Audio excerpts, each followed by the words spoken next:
Hola, ¿qué tal, amigas, amigos de Sin Maquillaje con Mary Vaca? Bienvenidos, bienvenidas a nuestro programa de todas las mañanas.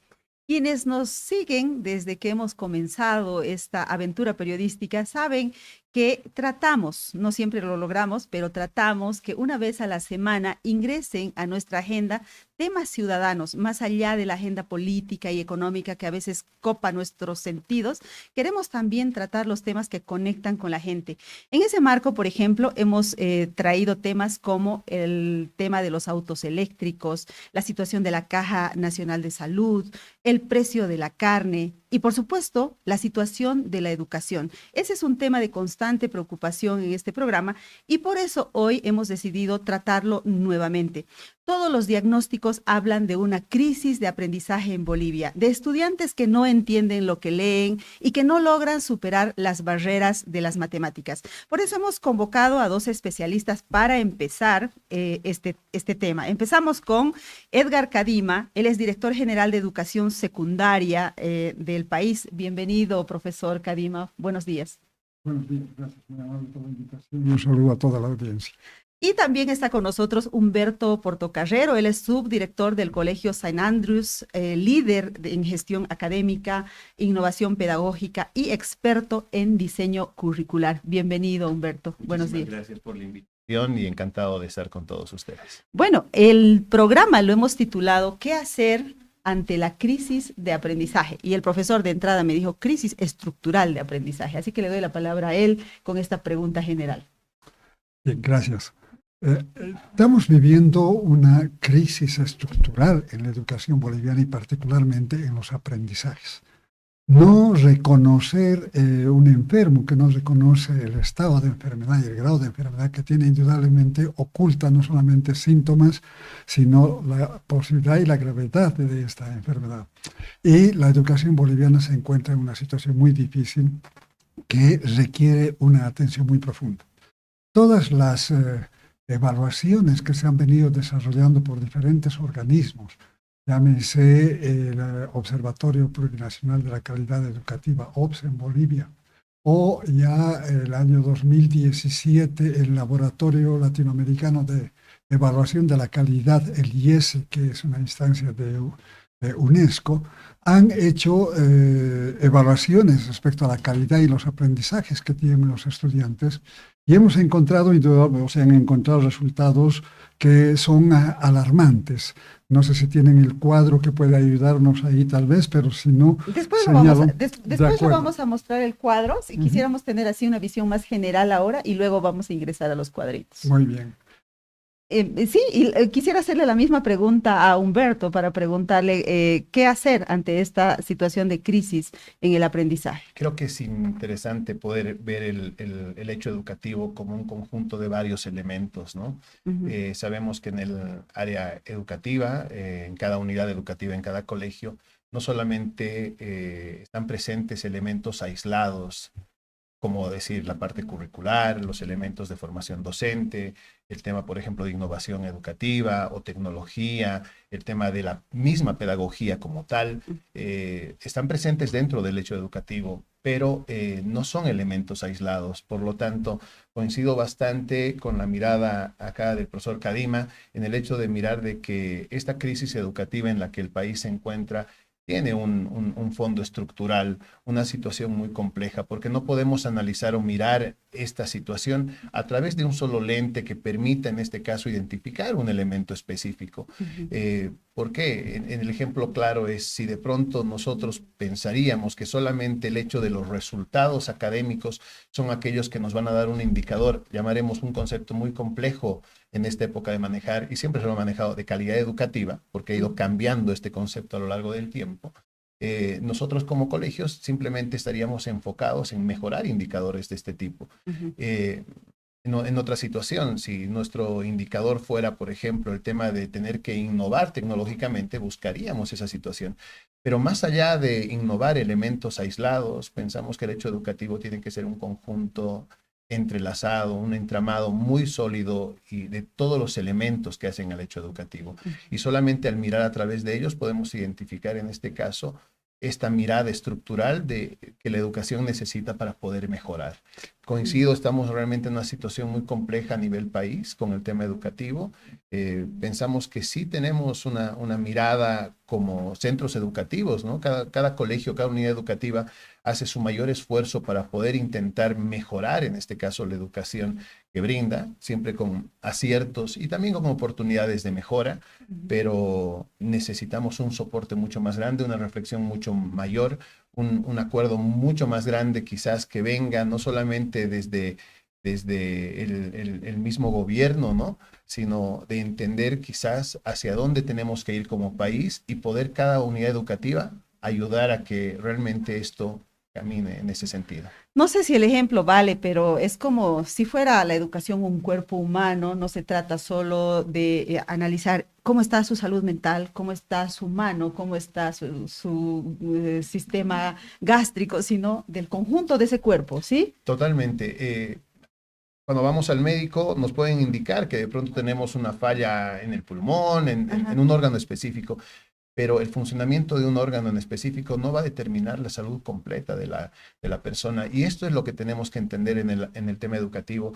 Comprendo que a través de una mirada quizás un poco más rápida, intentando buscar soluciones prácticas, queremos apuntar a subsanar simplemente un aspecto. Y sí, es una forma de comenzar a caminar, pero nuestra mirada más profunda tiene que estar enfocada justamente entre la relación que hay entre los elementos que hacen el hecho educativo. Entonces el tema es mucho más complejo de lo que uno puede creer. No se trata de meter, por ejemplo, tecnología y ya está, digamos, ¿no?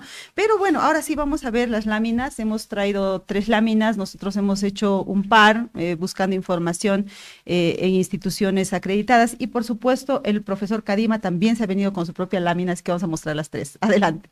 Bueno, ahí tenemos la primera, este es desempeño de estudiantes en lectura y matemáticas. Esto es del 2017, justamente de lo que decía el profesor de la UNESCO, y se ha hecho una evaluación a tercer grado, y fíjense, el 52.3% estaba en el nivel más bajo de lectura.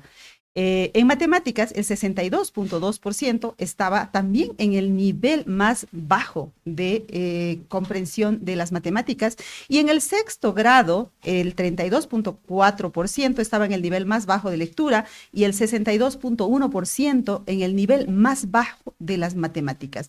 Obviamente las medias regionales, que ese es lo interesante de este estudio, son muy superiores a lo que presentan los niveles bolivianos. Sigamos, por favor. Tenemos también una siguiente lámina que nos habla de los resultados de la prueba diagnóstica del OPSE, que es el Observatorio Plurinacional de la Calidad Educativa. Y esto se ha hecho el 2023. Dice, para los estudiantes de sexto de secundaria, matemática, física y química, puntajes menores de 30. Y para lectura, la mayoría se encuentra en niveles medios y bajos, evidenciando dificultades en distintos aspectos de la comprensión lectora. Eso es en resumen de lo que podríamos sacar de estos 2 estudios, el uno del 2017 y uno del 2023, lo que muestra que no hemos mejorado, tal vez hemos empeorado, eso se lo vamos a preguntar luego al profesor Kadima. Y ahora sí quiero poner la lámina que trajo el profesor, porque quiero que él la explique, por favor. Vamos con la siguiente lámina que muestra más o menos como porcentajes, comparaciones, en fin, de cuál es la situación de los estudiantes bolivianos. Ahí está, vamos adelante, profesor Kadima, cuéntenos, por favor. Bueno, la lámina está sobre la base de la información del Observatorio Plurinacional de Calidad de la Educación y de las evaluaciones realizadas por el IES. Ahí a mano izquierda encontramos a nivel de educación inicial. El año 2022, 5 de cada 10 niños no alcanzaban las habilidades básicas esperadas en educación inicial.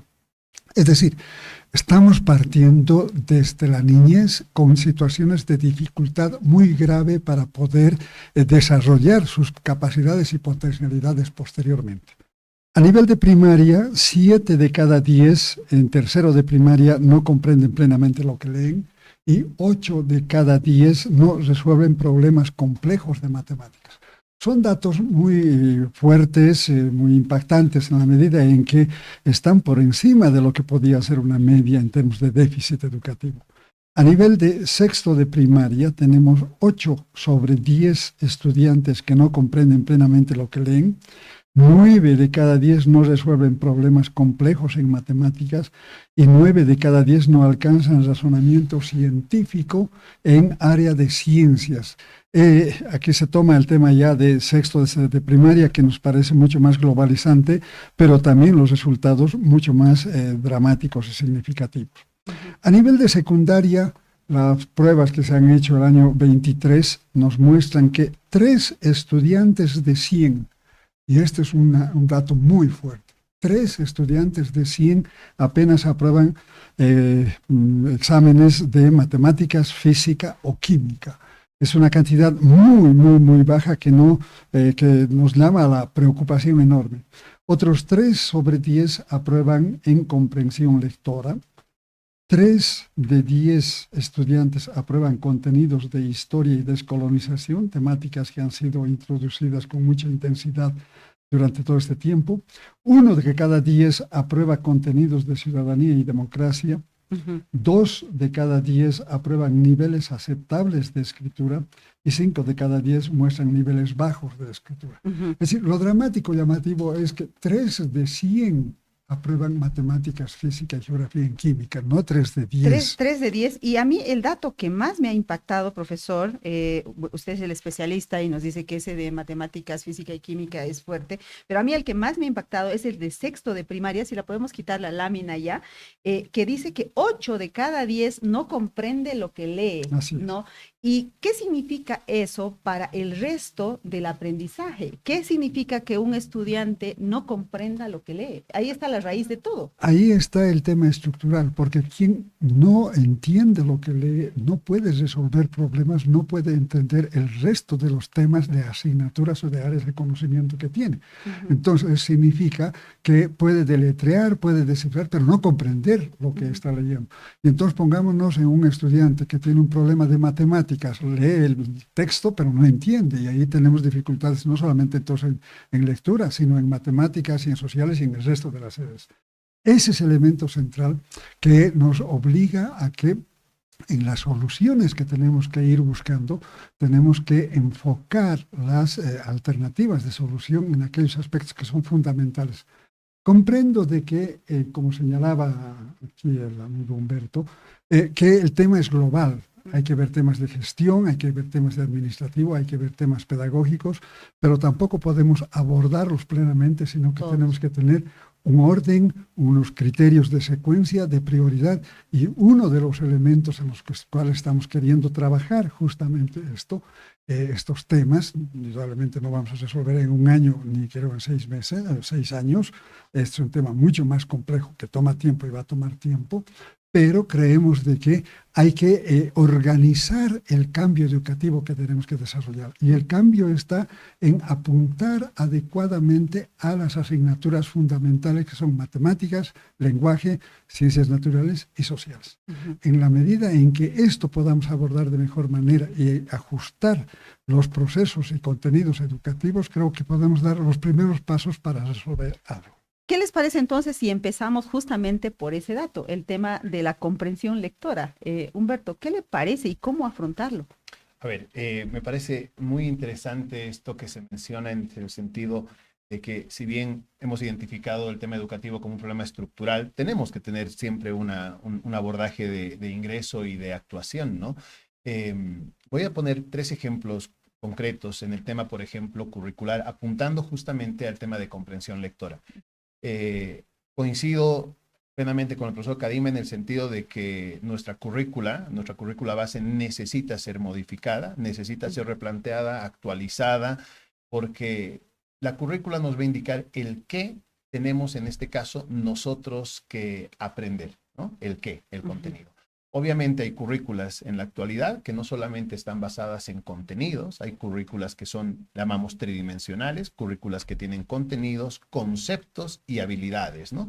Y esto es importante mencionarlo porque es lo que aprende el estudiante. Entonces, esta mirada es clave, pero si nosotros modernizamos la currícula, la actualizamos, y ahí viene el segundo elemento, no va a poder ser del todo efectiva si es que las prácticas pedagógicas siguen siendo las mismas de antes. Y ahí viene una frase que a mí me gusta mucho utilizarla en el sentido de que todos nosotros aprendemos, pero este aprender con H intermedia, aprendemos, nos agarramos el mundo en función de cómo aprendemos. La forma en la que vamos a aprender va a colocar un lente específico en función de esta apropiación que tengamos del mundo. Por lo tanto, modernizar la currícula, actualizarla, cambiarla, es necesario, porque hemos visto que ha estado focalizada en elementos bastante, y no quiero decir que hayan estado mal, pero muy... políticos, digamos. Exactamente, muy centrados en un etnoconocimiento que está muy bien, enfocarlo, revalorizarlo, pero no podemos quedarnos en él, en un mundo interconectado como en el que vivimos, donde el conocimiento avanza a pasos agigantados. Tenemos que tener esta mirada, ¿no?, de abordaje. Pero nada de esto funciona si no tenemos este segundo elemento, que es la capacitación docente en función de estas nuevas prácticas pedagógicas que el maestro tiene que hacer. Porque si nosotros seguimos enseñando, ¿no?, como decía Dewey, si seguimos enseñando a los niños de hoy como se enseñaba ayer, le robamos el mañana, y esto es clarísimo, porque los chicos tienen que aprender de manera diferente. Entonces, el qué enseñamos tiene que estar vinculado claramente a este cómo enseñamos, ¿no? Por lo tanto, el segundo elemento fundamental para poder trabajar no solamente el concepto o el elemento de comprensión lectora, ¿no? Sino en sí, todos los elementos específicos pasan por un tema de desarrollo profesional de los maestros, de una actualización, de una discusión sobre estas prácticas pedagógicas, ¿no? Que son necesarias ahora trabajarlas. Y el tercer elemento vinculado está claramente el por qué enseñamos. Esta actualización curricular y estas metodologías tienen que estar enfocadas en función de nuestro propósito, ¿no? El propósito que queremos lograr. Entonces, sí creo que es importante hacer el cambio curricular. Sí es necesario identificar elementos claves fundamentales de formación docente y actualización, justamente para dar una educación con propósito. Muy bien, ya hemos citado dos aspectos claves. Uno, la currícula, y dos, la pedagogía. ¿Cómo se enseña, no es cierto? Y como estamos aquí con el director nacional de educación secundaria y por tanto representante del gobierno, queremos preguntarle qué está haciendo el gobierno frente a esta situación. Ya tenemos consenso nacional de que tenemos una crisis de aprendizaje. La pregunta es, ¿qué va a hacer el gobierno al respecto? Bueno, siendo el problema tan complicado, no es cuestión de receta y decir una y otra cuestión, porque indudablemente hay que comenzar con temas globales, pero yo voy a detenerme en un tema que me parece importante desentrañar. Bolivia ha vivido dos pandemias, no una. A ver, ¿cuáles son? Una primera pandemia, la del 20, COVID, etcétera, etcétera, que ha durado 2 años en su secuela. Y la segunda pandemia ha sido una pandemia azul, que había durado 20 años. Ambas pandemias han afectado a la sociedad en términos no solamente de salud, sino de su composición, de su relacionamiento. Ambas pandemias nos han hecho ver que unos debíamos desconfiar de los otros por temas de salud, por temas de posición política, y han reestructurado la forma de vivir en la sociedad boliviana, ambos. Y a nivel educativo esto se ha expresado justamente en este proceso de deterioro de la calidad educativa, porque la pandemia COVID ha afectado particularmente a los niños que estaban iniciando la edad escolar. 6 años en primero de primaria o en segundo de primaria, la importancia de la relación interpersonal, de que la maestra acompañe realmente a los niños se perdió, se esfumó, se generó la distancia, la educación virtual, etcétera, etcétera.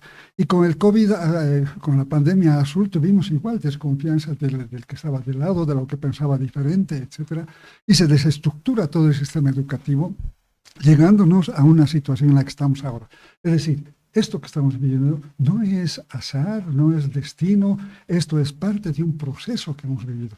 Y entonces no me aboco a la pandemia COVID, pero sí el azul, que yo creo que nos ha hecho ver el mundo de una manera diferente, o ha intentado generarnos un paradigma de visión del mundo. Y eso significaba, por ejemplo, una visión idílica del pasado, como si por esa vía de la mirada del pasado íbamos a resolver los problemas del presente y del futuro.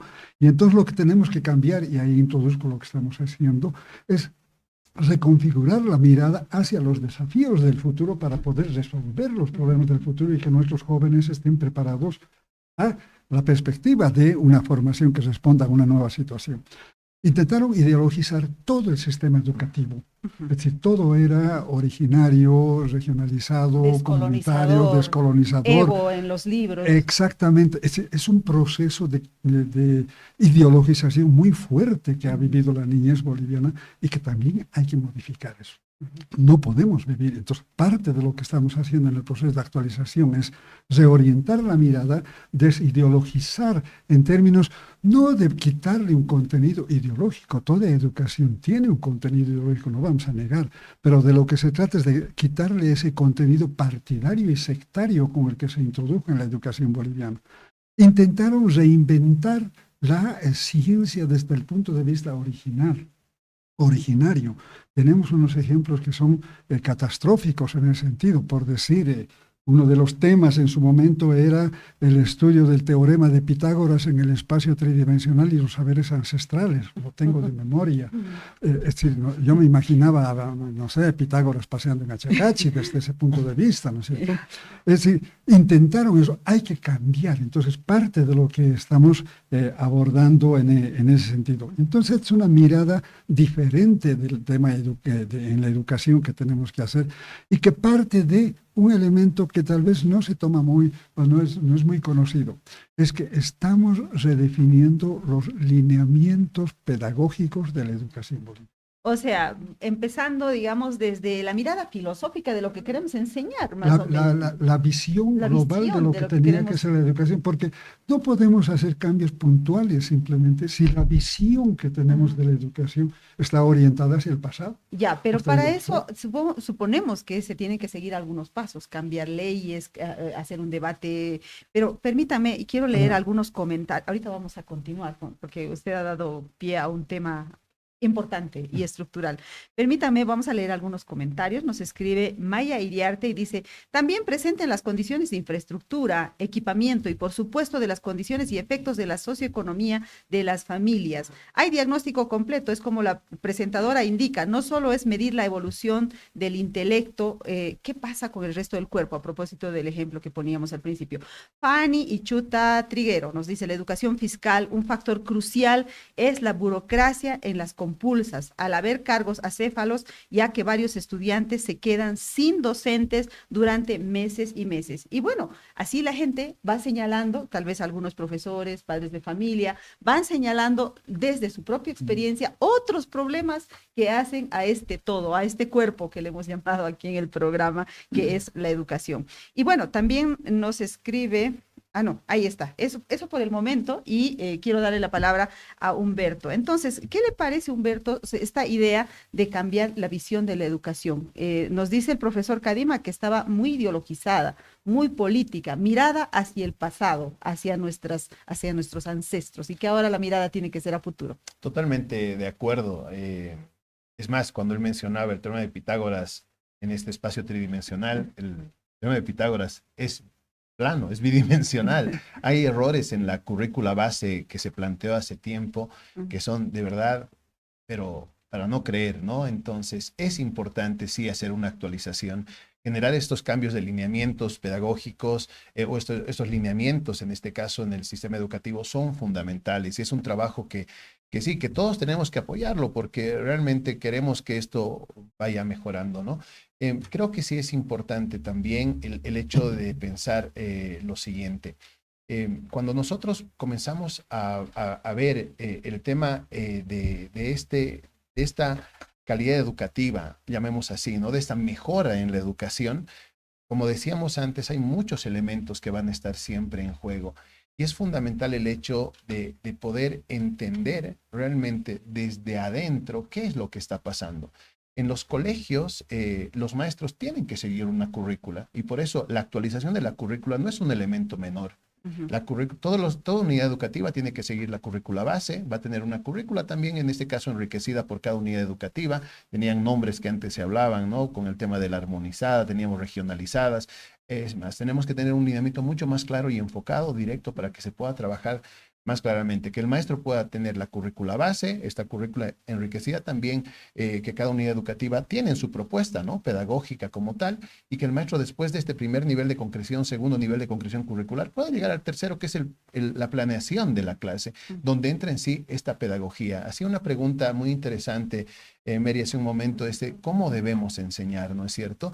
Creo que vivimos en una época en la cual nos hemos dado cuenta que esto es muy importante, porque en realidad, más allá de solamente qué enseñar y de dónde aprenden los estudiantes, nos tenemos que dar cuenta que vivimos en una época muy compleja en la actualidad. El conocimiento está en todo lado y creo que muchas veces el colegio tendría que reflexionar sobre un punto de vista en cómo enseñar, si realmente lo que acontece en el colegio es algo que realmente importa en el aprendizaje del estudiante. ¿A qué me voy con esta idea? Los estudiantes van al colegio, pero algunos de pronto no asisten. Los que no asisten, ¿de qué se han perdido? De algo que pueden encontrar en internet, de una información específica que ellos pueden mirarla en algo que está mucho más sustentado, trabajado. Entonces, creo que es importante que estas currículas no solamente estén enfocadas en un tema de contenidos, sino también en este caso de elementos vinculantes. Por eso hablaba hace un momento atrás sobre el tema de los conceptos. Creo que las currículas tienen que estar también potenciadas por conceptos, elementos vinculantes, ¿no? Hay un ejemplo muy interesante que en las currículas conceptuales se utiliza. Los chicos de pronto en la escuela pueden aprender diferentes tipos, ¿no? La guerra del Chaco, la guerra, por ejemplo, del Pacífico, diferentes guerras. Pero si los niños abordan el concepto de conflicto, ellos van a entender cuáles son los articuladores que se dan en un conflicto grande o pequeño. Entonces, después, el hecho de estudiar cualquier guerra, la guerra de Ucrania, una guerra específica, para ellos va a ser mucho más sencillo, ¿no? Entonces, a veces es importante que nosotros tengamos que dar en el aula generalizaciones. Por eso insisto que el tema curricular es fundamental, pero el tema de formación docente también lo es. Y con esto no quiero decir que los maestros en este caso estén mal formados o no, pero necesitan actualizaciones, necesitan poder abrir los ojos a nuevas prácticas pedagógicas que lleven a los estudiantes a poder desarrollar algo más allá solamente de un hecho o contenido. Hace un tiempo atrás Google nos daba la información directa de hechos fácticos que nosotros buscábamos.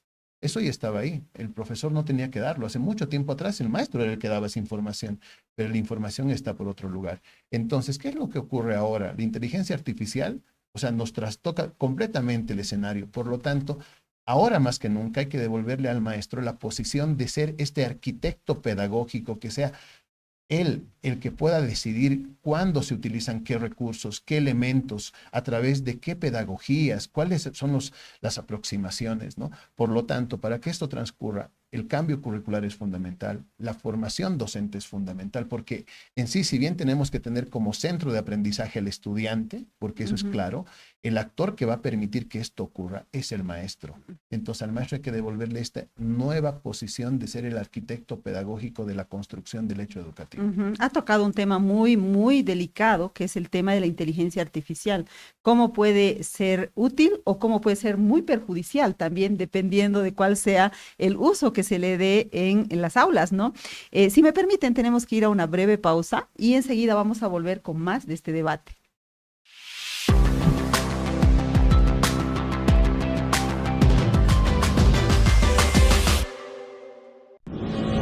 Esta es la historia de un banco que se hizo grande gracias a su gente. Es la historia de Don Julio, que cada mañana convierte esfuerzo en trabajo. De Teresa, que todos los días apuesta por un mañana mejor. De Juan, que no descansa para que la gente avance. De Doña María, que cocina con las manos y sueña con el corazón.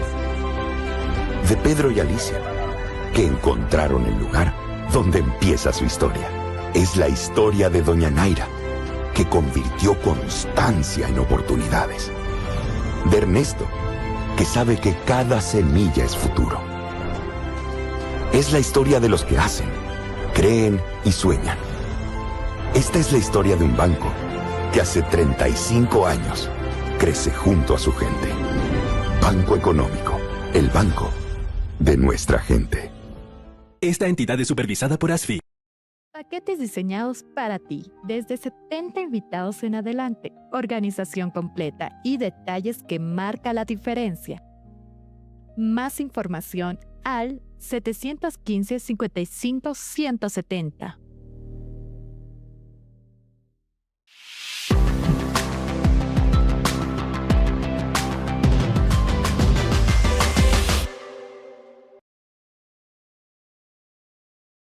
Estamos de regreso hablando sobre la educación, en particular sobre la crisis de aprendizaje y qué hacer al respecto. Está con nosotros aquí el profesor Kadima, él es director nacional de educación secundaria y nos está diciendo que se va a cambiar la visión de la educación, es decir, se va a trastocar todo. Aquello que se ha hecho hasta ahora, en los 20 años del MAS, se va a cambiar por una visión de futuro. Pero queremos preguntarle, profesor, ¿cuáles van a ser los pasos para eso? ¿Es necesario cambiar, por ejemplo, la Constitución Política del Estado?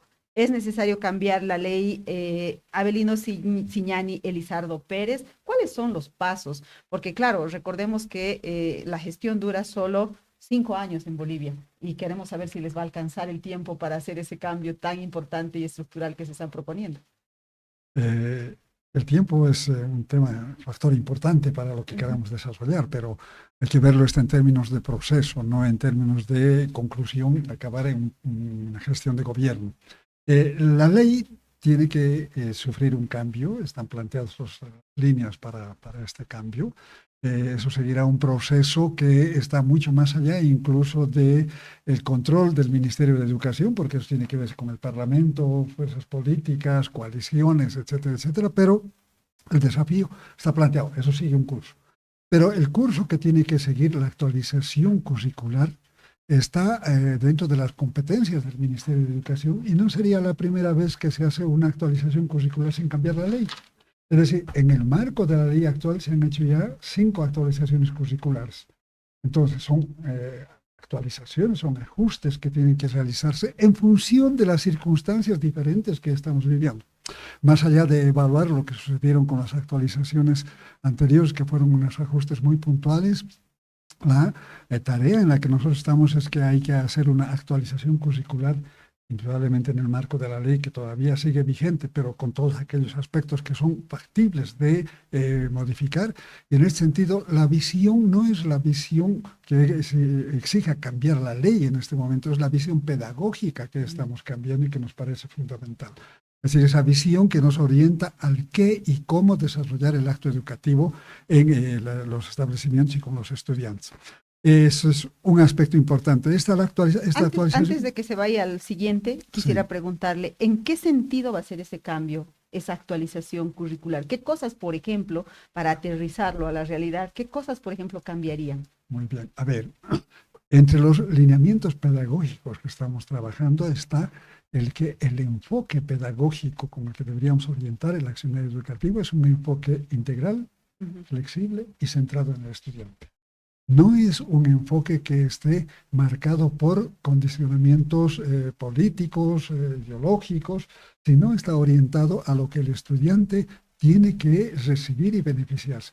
Integral en el sentido de que es un enfoque que presenta la idea de la integralidad en cuanto al estudiante biopsicosocial, o la integralidad del tratamiento de la ciencia, la tecnología y el conocimiento, o la integralidad de los procesos de aprendizaje donde interviene lo cognitivo, lo conceptual, pero también lo afectivo, lo socioemocional. Tenemos que entender de esa manera el proceso educativo. Y lo integral porque entendemos que el país es una integralidad total, es decir, la bolivianidad y la ciudadanía se construyen viendo la integralidad del país y no viendo las parcialidades locales con las que se quiso interpretar. Eso en cuanto a lo integral. Es decir, ese currículum regionalizado que regía ya no va a regir, ¿esa es la idea que se haría uno más general? No. Es decir, pregunto, porque siempre, por ahí estoy entendiendo mal. Siempre ha existido un currículum base general. Y a ese currículum se han elaborado paralelamente o complementariamente currículums regionalizados o para los pueblos originarios. No estamos eliminando eso. Se mantiene. Estamos trabajando con el currículum base, que es lo central, y los otros currículums seguirán complementarios en función de las poblaciones, sus intereses, sus preocupaciones y sus visiones regionales. Ahora, ¿cómo se va a integrar? Es un proceso que indudablemente hay que trabajarlo, pero que lamentablemente 15 años no han logrado, a pesar de todas las condiciones ideológicas, políticas que intentaron. Pero permítame completar el tema. Flexible. Creemos de que ha habido una confusión entre la universalidad de la educación, que debería ser para todos, confundido con una educación única.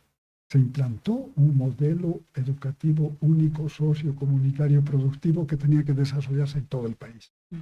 Eso ha asfixiado las posibilidades de innovación educativa desde las unidades educativas, de innovación pedagógica, quiero decir, desde las unidades educativas. Entonces, de lo que se trata en este momento es de oxigenar el sistema, la práctica educativa, cosa de que las unidades educativas, los maestros puedan sentirse en la libertad de adoptar metodologías, prácticas, visiones pedagógicas, no estoy diciendo de manera globalizante, sino pedagógicas, que permitan enriquecer la dinámica que viven los estudiantes. Si no sean en una sola línea, sino que podamos entonces entrar con métodos, qué sé yo, de las inteligencias múltiples, con aprendizaje por indagación, con aprendizaje con base a problemas. Hay tantas otras metodologías que se han venido desarrollando, pero que estaban al margen. O sea, un poco más de libertad. Esa es como la idea para que se decida en cada unidad educativa, en cada región, ¿cómo sería? Vamos a trabajar en lo que van a ser los proyectos educativos institucionales. Que cada unidad educativa vaya desarrollando un proyecto que le permita adecuar en función del contexto, de su desarrollo y de sus potencialidades, con un criterio que está detrás, que es la calidad educativa comienza en el aula. La gestión pedagógica es de la escuela, pero la calidad educativa está en el aula con la calidad docente, indudablemente, con los instrumentos, con los mecanismos, con todas las posibilidades. Ese es el segundo factor del enfoque. Y el tercero, centrado en el estudiante. Centrado en el estudiante y no en términos de eslogan, simplemente porque hay que explicitar, sino porque consideramos que el estudiante es el sujeto activo por el cual se desarrolla y se definen todas las acciones y se organiza todo. Eso significa entonces, por ejemplo, dejar de atosigar al estudiante con una currícula que realmente no le permite desarrollarse, racionalizar a lo central la currícula, indudablemente, lo que no significa vaciar, sino los elementos que permitan generar un espacio de tiempo en el que el estudiante pueda desarrollar capacidades y potencialidades de aprendizaje autónomo.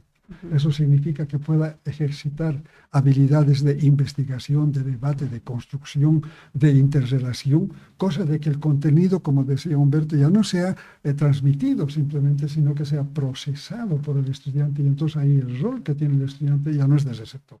Es de un actor sólido, en proceso de formación, pero participando activamente en la construcción de su propio aprendizaje, sin quitarle, y ahí me parece importante también señalar, la calidad y el rol de enseñar del docente. El docente, el maestro, va a seguir enseñando, esa es su función, pero el rol del estudiante es aprender. Entonces, lo correcto es buscar el equilibrio entre la calidad de la enseñanza y el proceso de aprendizaje del estudiante, cosa de que puedan complementarse. Entonces, son visiones que estamos trabajando y que lógicamente ameritan todo un proceso y los resultados no los vamos a tener a fin de año. Entiendo. Y quiero preguntarle a Humberto Portocarrero, ¿qué le parece la propuesta? Y si es que, por ejemplo, el colegio en el que él trabaja y aplica estas formas, digamos, estas visiones, o es que ha tenido que encajonarse en la visión que estaba en la ley. A ver, y para contestar un poco la pregunta, voy a armar esto en dos partes. La primera, viendo esto, celebro mucho el hecho de que la currícula base vaya a ser priorizada. Me gusta mucho el tema ese, no vaciarla, sino priorizarla, que realmente los aprendizajes centrados en el qué tienen que aprender los estudiantes estén mucho más focalizados, más interconectados con el mundo en el que vivimos, la realidad en la que tenemos. Esto es clave, es fundamental.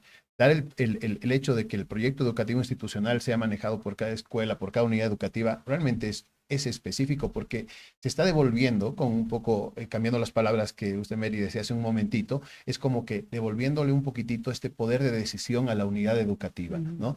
Cada unidad educativa, más allá del lugar donde está, cumple la currícula base, tiene una currícula regionalizada, pero enriquece siempre una propuesta, ¿no? Tenemos diferentes unidades educativas que tienen carismas diferentes e improntas diferentes. La pregunta cuando un padre de familia quiere llevar a un niño a un colegio es, ¿cuál es el sello distintivo que esta unidad educativa tiene y va a ofrecer a mi hijo, ¿no? Porque sabemos que hay colegios que tienen un carisma específico, otros tienen una mirada específica sobre algo y los papás de pronto también quieren este desarrollo, entonces apuntan. Antes, sí, efectivamente, había una situación en la cual todos los colegios más o menos tenían que marchar al mismo ritmo y cumplir específicamente todo. Bueno, la currícula base tiene que organizar algo. Los colegios no pueden hacer lo que quieran específicamente, Entiendo. pero pueden enriquecerla. Y esto es importante. Si esto se vuelve a colocar en la mesa, los colegios van a poder cada vez más tener más libertad de poder hacer estos cambios, estas vinculaciones. Sabemos, de hecho, que también en estos tiempos anteriores que hemos vivido, en diferentes unidades educativas, específicamente también las públicas, los comités de padres de familia han tomado un poder, pero realmente desmedido en algunas circunstancias, muy complicado, ¿no? Entonces, el hecho de devolverle a la unidad educativa un poco el poder rearmar y articular muchas cosas, va a permitir también que diferentes actores puedan entrar dentro de este propósito, ¿no? De este proyecto educativo. Esto creo que es importante. Este concepto que ha utilizado el profesor Kadima de poder priorizar los contenidos, focalizar el hecho de qué es lo que tenemos que aprender. Sabemos, en la vida hay cosas que uno quiere y cosas que uno puede. Va a haber cambios, como lo está indicando, me parecen muy importantes, pero no va a haber cambios quizás muy pronto que sean con demasiada estructura. ¿A qué me voy? Tenemos una secundaria con 14 asignaturas, por ejemplo, ahora, ¿no? Es una dispersión de atención para el aprendizaje cuando podrían estar focalizadas en áreas de conocimiento. Pero ese cambio es un poco más profundo. El hecho de ya de trabajar una actualización de la currícula base es un paso muy grande, es una situación interesante. Devolverle al maestro y a la unidad educativa el hecho de estos proyectos educativos para que ellos sean capaces de decidir cuál es la mejor pedagogía, la mejor metodología que quieran, en este caso, el enfoque pedagógico que quieran transitar en sus aulas, también es importante. Porque si bien hablamos de aprendizaje, tenemos que hablar de enseñanza. Si el maestro, en este caso, enseña de una forma, el alumno puede aprender de otra forma, ¿no? Entonces el maestro sigue siendo esta persona importante.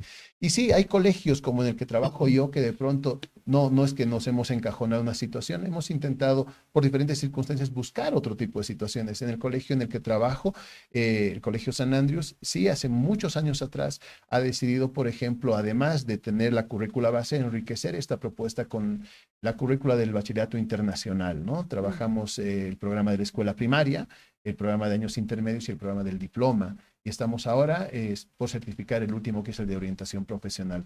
Son programas que están articulados desde que el niño tiene 3 años hasta que sale el estudiante bachiller. Y esto nos ayuda a nosotros no solamente a cumplir una currícula base, que tenemos que cumplirla porque estamos en un país como en el que está situado el colegio, y cumplir además las demandas y lineamientos pedagógicos que cumple en este caso que nos pide el Ministerio de Educación, pero al mismo tiempo enriquecer esta propuesta con otras situaciones. El hecho, por ejemplo, de poder haber articulado los programas del bachillerato internacional han ayudado al colegio en el que trabajo, en el Colegio San Andrés, a reflexionar muchas prácticas pedagógicas, a mirar no solamente la currícula estandarizada que tenemos en algunos programas a nivel internacional, sino también las prácticas pedagógicas, ¿no? ¿Cuál es la mirada pedagógica, la mejor forma de aprender, la mejor forma, en este caso, de enseñar? ¿Cómo podemos en el aula hacer que el aprendizaje realmente esté presente, que el estudiante comience a desarrollar algo que para nosotros es importante dentro del bachillerato internacional, que se llama agencia, ¿no? Que los estudiantes sean agentes de su propio aprendizaje, sean personas donde su voz sea posible ser escuchada, ellos puedan escoger y puedan ser responsables de sus elecciones. Esto es importante porque la práctica pedagógica es la que hay. Entonces, si el proyecto educativo institucional, como menciona el profesor Kadima, va a ser un elemento de diseño para las escuelas, un documento de gestión para las escuelas que marque esto, va a ser muy importante porque va a permitir que los colegios puedan deambular por lugares que ellos necesitan. Puedan tomar iniciativa, ¿no? De hecho, bueno, nos parece interesante conocer conocer lo que está haciendo el colegio al que representa Humberto. Y antes también hemos tenido, por ejemplo, aquí el director académico de Fe y Alegría, Sergio Fon Bacano, también para conocer esa experiencia educativa, porque igual nos parece interesante, ¿no? Para que vayamos tomando lo mejor de todos y se pueda hacer realmente algo bueno por la educación. Enseguida, bueno, vamos a ir primero a una pausa, pero luego vamos a hablar con Nicolás Oporto, que es el director de la Academy, porque tiene una iniciativa muy interesante en este contexto de la educación. Enseguida venimos.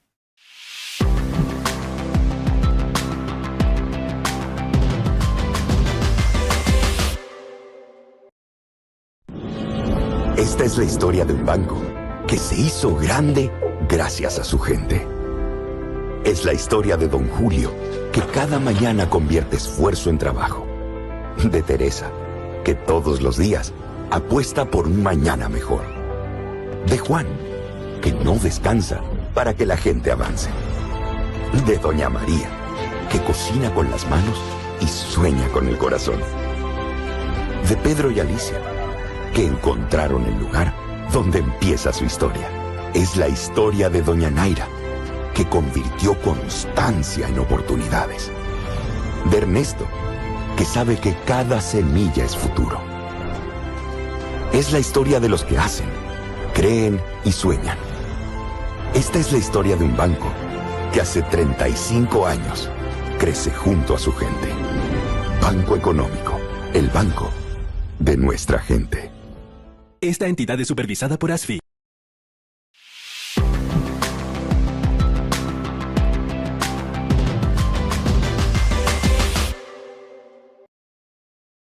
Estamos de regreso en la última parte de nuestro programa y les decía que vamos a hablar también con Nicolás Oporto, él es director de la Academy.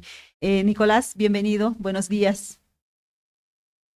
Hola Mary, ¿cómo estás? Buenos días. Aquí un placer estar en tu programa, ¿no? Como dijiste, yo represento a la Academy, es una plataforma de capacitación de docentes donde estamos convencidos, ¿no? Que la educación es la clave para el progreso del país y los datos recientes que estaban hablando de los distintos estudios también de la Fundación Milenio dicen claramente que hay una crisis educativa, ¿no? Y nosotros estamos organizando iniciativas como Innova Edu, ¿no? Un taller de capacitación para docentes porque queremos contribuir para resolver este problema, ¿no? Entonces, Cuéntanos un poquito sobre ese taller. Es un taller nacional para maestros que creo que empieza en los próximos días, mañana, si no me equivoco. Adelante. sí, es mañana, es un taller de innovación educativa donde van a estar distintos expositores nacionales, internacionales. Uno es el... ay, disculpa, sí. Entonces van a estar conferencistas nacionales e internacionales y creemos que es una oportunidad única para los profesores. Pocas veces se han dado iniciativas como esta con tanto nivel académico. Entonces el contenido va a estar muy bueno y va a ser excelente para todos los maestros que van a poder asistir. Sí, justamente Humberto Portocarrero nos decía que ese es uno de los temas pendientes, el tema de la capacitación docente, porque evidentemente puedes tener un buen currículum, pero si no tienes docentes capacitados para que lo enseñen, entonces puedes fracasar, ¿verdad?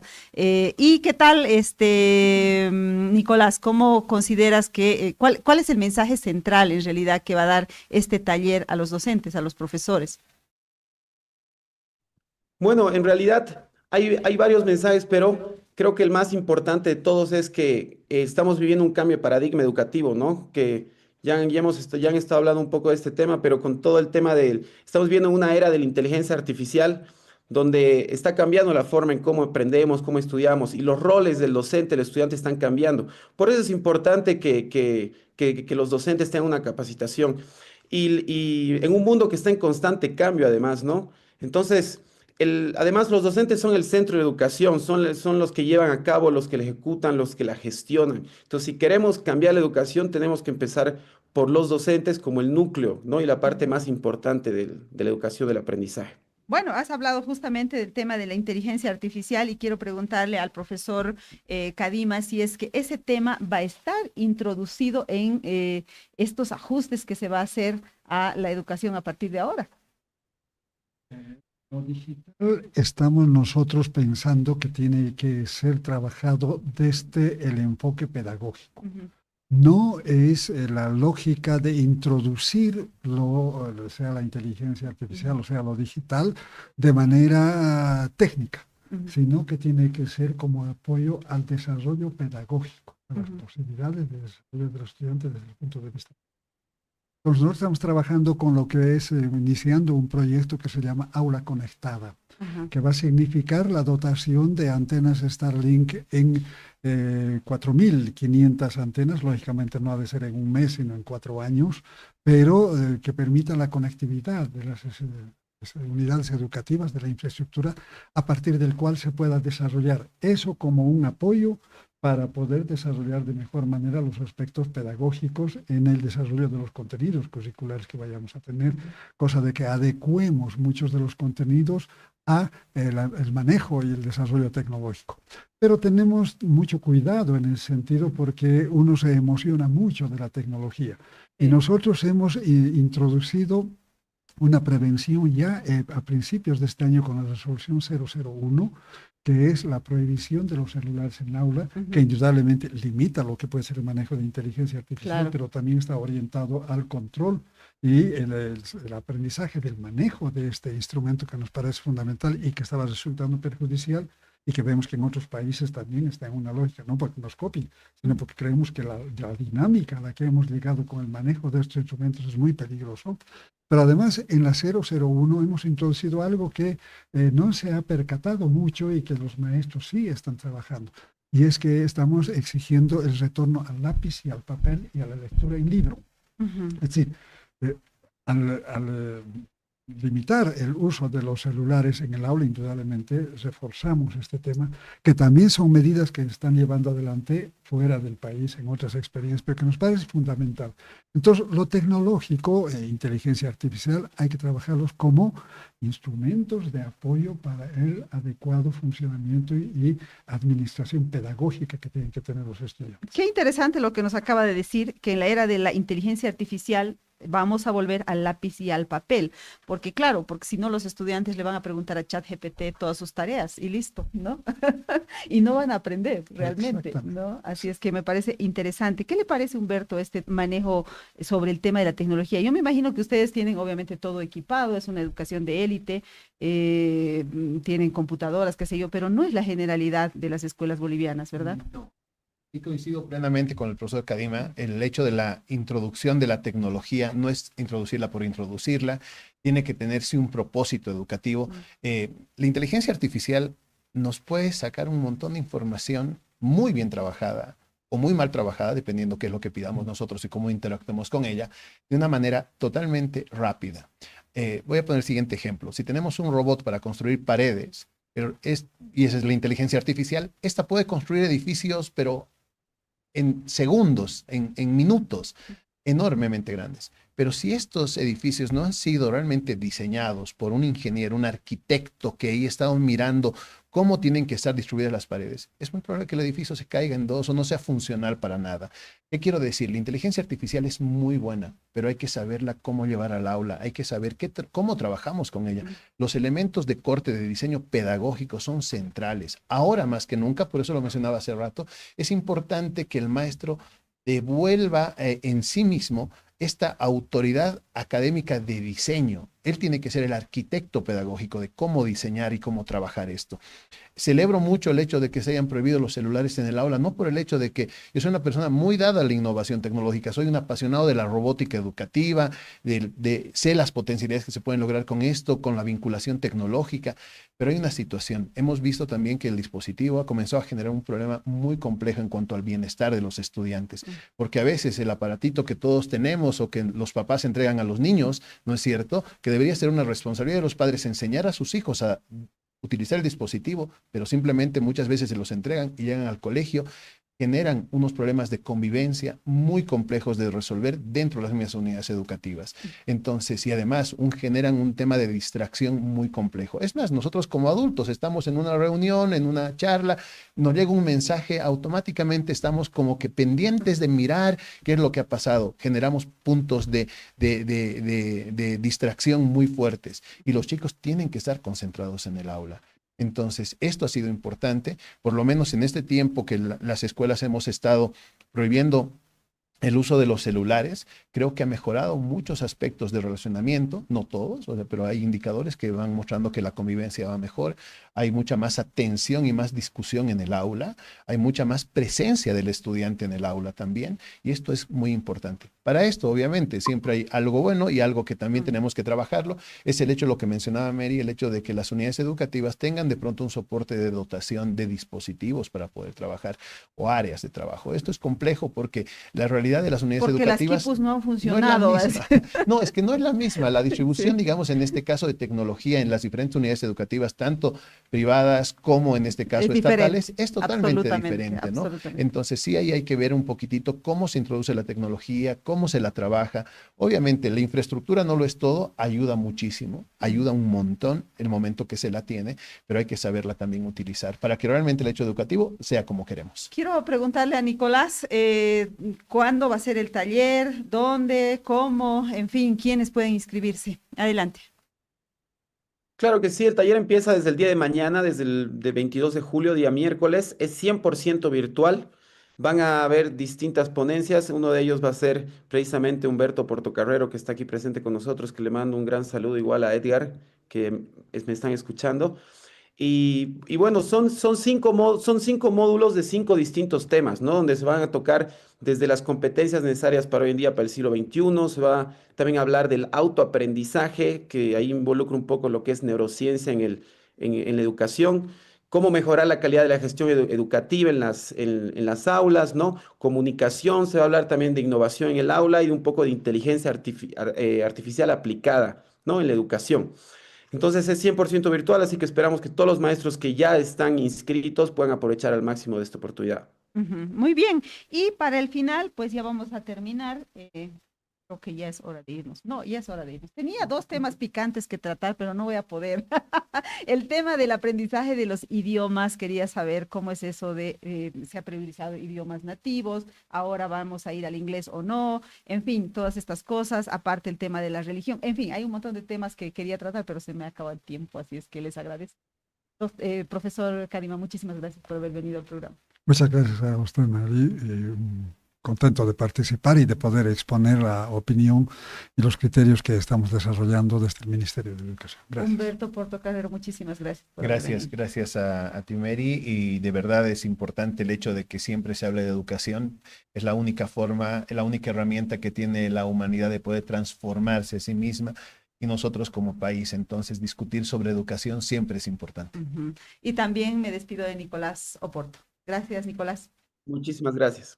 Gracias. Amigas, amigos de Sin Maquillaje con Mary Vaca, les agradecemos por seguir este programa sobre el tema de la educación, crisis de aprendizaje, así se ha llamado, y no va a ser la última vez que tratemos el tema, es un tema de constante preocupación de nosotros y debería serlo también del país, y por lo visto también lo es del gobierno. Así es que les agradecemos. Enseguida viene Brújula Streaming con Raúl Peñaranda y Diego Ayo. No se desprendan de nuestros canales. Gracias al equipo técnico por haber hecho posible este programa. Nos vemos mañana. Chao, chao.